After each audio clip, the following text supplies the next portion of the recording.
Hi everyone, thank you for tuning in. It is the month of love and we are loving the couples that we are having this month. We have two amazing couples we're going to feature and they're going to share how they refocus in their marriage with so many different things going on. So stay tuned. I hope you enjoy. Thank you.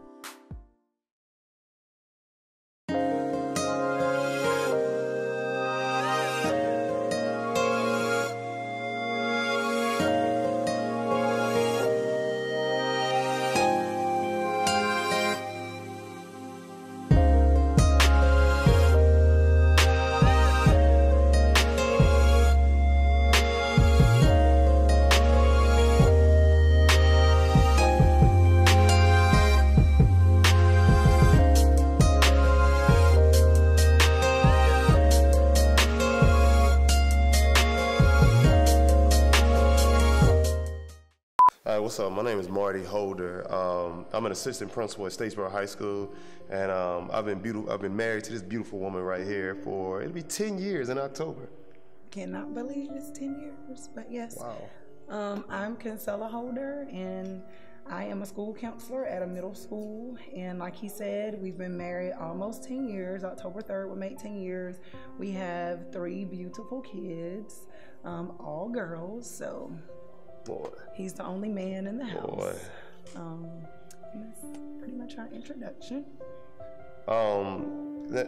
Before anybody looks at this, let me just say, I do not condone inter-office relationships whatsoever, okay? I don't condone it, all right? But we're a little different.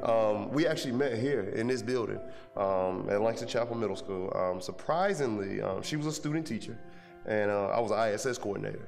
Now, it started off, you know, we'd have small talk in the cafeteria. We'd just be talking. So then one day, I built up a little courage, and I got one of my little basketball boys to take a note to her classroom. Yes. The note just kind of said, hey, how you doing?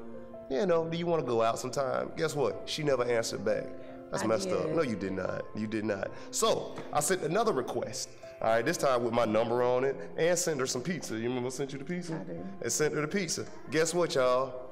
Nothing. No, nothing. She was curving me. Look, she was ducking me. It was cool. So I knew somebody that knew her number.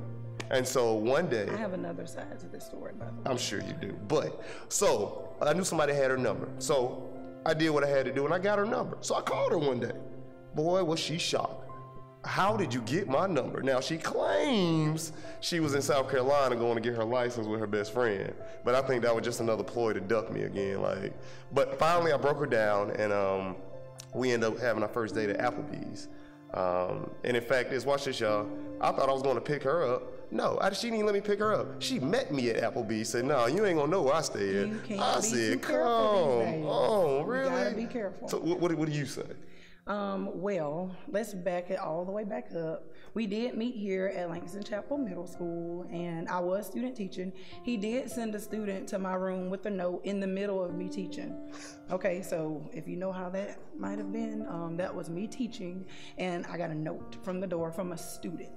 So that kind of rolled over a little bit differently for me. It was kind of sweet, but then I wasn't sure what was going on. But fast forwarding to me being in South Carolina that day when he called me out of the blue, I had no clue who he was and how did he get my number. I was not sure, but I really was in South Carolina with my friend Tiffany, and I was getting my license because I lost it here in Georgia. And I'm from South Carolina, so I did drive back. So I was not ducking you. I've told him this for 10 years now. She was ducking me. She was who don't return a note? Who don't return a note? Who don't even call? You have my number. You called me. So exactly. See, now. there you go. We took it slow. I'm gonna be honest with you. When I first saw her, it was just something about her that I wanted to get to know her. Nothing in those terms, but just the fact, it was just her aura. It was just the way she carried herself. I mean, I want to know who this person is. I really just wanted a date. I just wanted one date. Who knew that one date would turn into 10 years later on? But since that day, I'm still attracted to the same thing, or just her aura, just her overall just being, and she wanted the best for me. And you can't find that anywhere. Oh, that's so sweet. Whatever. And I know he keeps saying that I did not return his call and do all those things, but I was taking it slow. I wasn't sure who he was. And once again, we were at a school. I was student teaching. And so I was a little scared about that. But what attracted me to him was the fact that he was motivated, he was funny. And then a plus was he was taller than me. I'm tall. So, you know, I kind of had to have someone that was taller than me. He was cute. And very passionate about everything that he did. And I love passion. And he's still passionate to this day about me, our family, his job. And so all that means a whole lot. Kind of the same thing that she loves about me, I really love about her. The fact that she is highly motivated.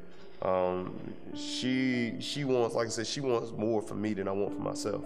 And you're not gonna find that with too many people. Secondly, I mean, look at her, she's gorgeous. I mean, come on, really? What? Thank you, babe. Whatever. But like I said, one thing that I just love about him is his passion. And he is truly passionate. Anybody that works for him or that's any of his friends, they understand that he is a passionate person. He works hard for our family, and it's love, and it really is love, and we feel it, so. Let me say this, okay? I got to tell y'all this. One thing that I dislike about my wife, though, is this. All right, she is so doggone indecisive when it comes to dealing with food or when it's time to eat. Babe, what do you want to eat? I don't know. Babe, hey, how about we go to, I don't know, Chili's? I don't want Chili's. Well, name something to eat. All right, let's go to El something. I don't want El something. Why are you asking me then? What do you want to eat? I don't know. Do you not do that? Exactly. And so then 2-3 hours go by, and guess what? We ain't ate yet, and we end up ordering pizza. Who does that? Who does that? Well, I'm sorry. I am very indecisive. All right, come on, Riley, sit down. This is one of the babies, and she won't stay away, so we're gonna keep her here. One thing that I dislike about him is that he is so chill. I mean, you can see how he's sitting right here. He's chill with everything, whereas I handle a lot of situations where I might yell, like sometimes at the kids, because they have really gotten on my nerves, where he just handles them as just sit down, and they sit. They listen. He just looks at them differently, and they sit. Me, I just handle things a little bit differently. Even in arguments, sometimes I'm the one that's kind of like overreacting, and he's chill the whole time. So that bothers me. Like, why can't you just give me a little bit of action back, and then I just settle down after I see that he's kind of calm. So I know it's pretty. How do we make our blended family work? Well, our other daughter is 12 years old, and she lives in North Carolina. And I feel like we make it work through constant communication, being open with each other. It's reality. For a couple years, we were not able to see her. So I just look at it as a blessing now, the place that we are with her, and with her blending into our family. I just feel like that's just... And at the end of the day, this is my daughter. And coming into this thing, she didn't have to love my daughter. She didn't have to like my daughter. But she did, unconditionally. And you don't see that too many times. A lot of times, blended families, they don't tend to work because their significant other might feel some type of way about the child or about the relationship. She, from day one, open arms with Madison. And I love her even more for that, because she didn't have to do that. And I just really appreciate her for that. And Madison makes it easy too. Like, she's a sweet girl. She's smart. So it makes it much easier that way too. Some things that we do to stay connected. Where do you want to start?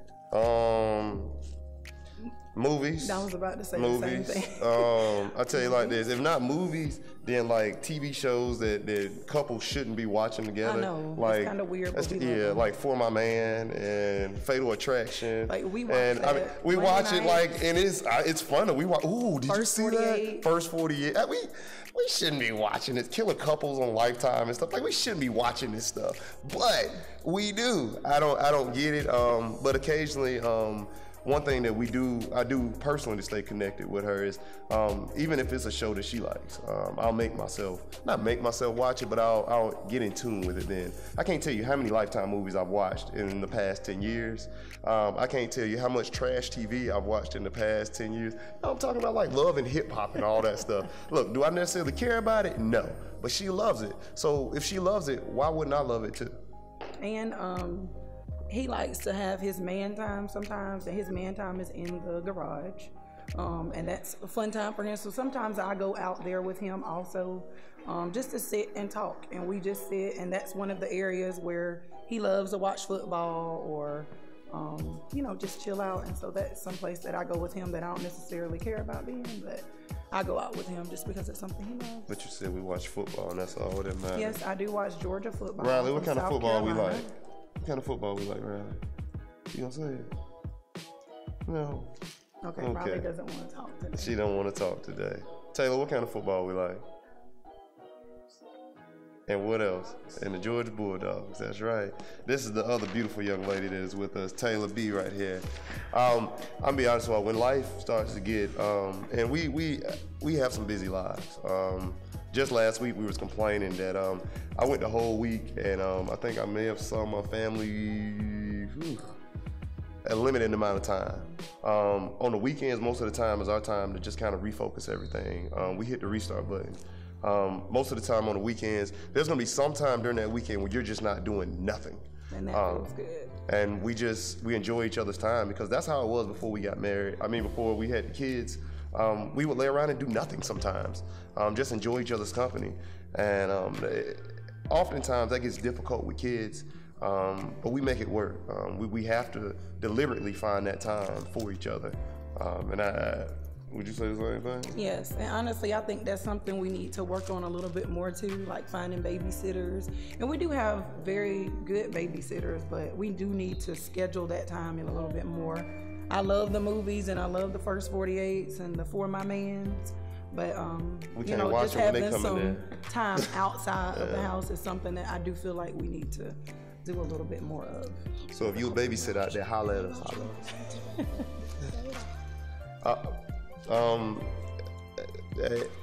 I would say advice for other married couples is communication is key. If there's something that you have a problem with or an issue with in your marriage, if you see something going great, it is so important to communicate. And that's honestly in any relationship, but more so in a marriage. Always keep God first. And I know that's so cliche, everybody says it, but that is so important to pray together, pray over your marriage, because it is work. It is not easy, especially when you add kids in. You do have to work to figure out what works for you and your mate. It's not about what works for other couples, it's about what works for you and your mate. So you do what works for you too, and it'll be good. Yeah. I love him, and I can see myself spending the rest of my life with him. I cannot believe it's been 10 years. I know, it's beautiful. One thing I would say to other married couples is this, especially guys, just understand, you know, it ain't every day ain't gonna be sunshines and rainbows. Like she said, it takes work. If you really and truly love that person that you're with and you wanna be with that person, you're gonna make it work no matter what. I don't think that there's no woman out here on the face of this earth that was meant for me but this woman right here. Anybody else, I ain't no telling where I'd be right now. But she just, like, again, she means the best. She wants the best for me. We work at this thing daily. It's times, like I said, with our schedules, it get very impactful and very busy. Sometimes it might be 11 o'clock at night. We just stop and just have some time for each other, because other than that, it's just not going, we got to work at it. So I'm just glad she's willing to work with me. Thank you. Thank you too. Yeah. You make it pretty easy most of the time.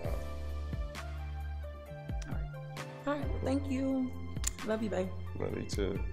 Don't you be. Bye. Thanks for having us.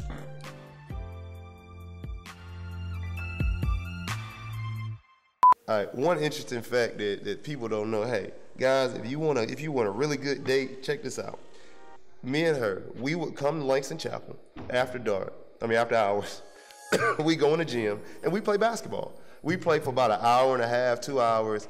We go back home, take a shower, go get something to eat. Guess what? That's a date right there. And it That's was a good workout. It was a good workout for me, and I would beat him up. No, you didn't. I won every time. Every time. There was not one time you beat me. Not one time. I did. No. Where's the video? Exactly. When you find the video, I'll believe it. No. That's just one fun fact. Yeah.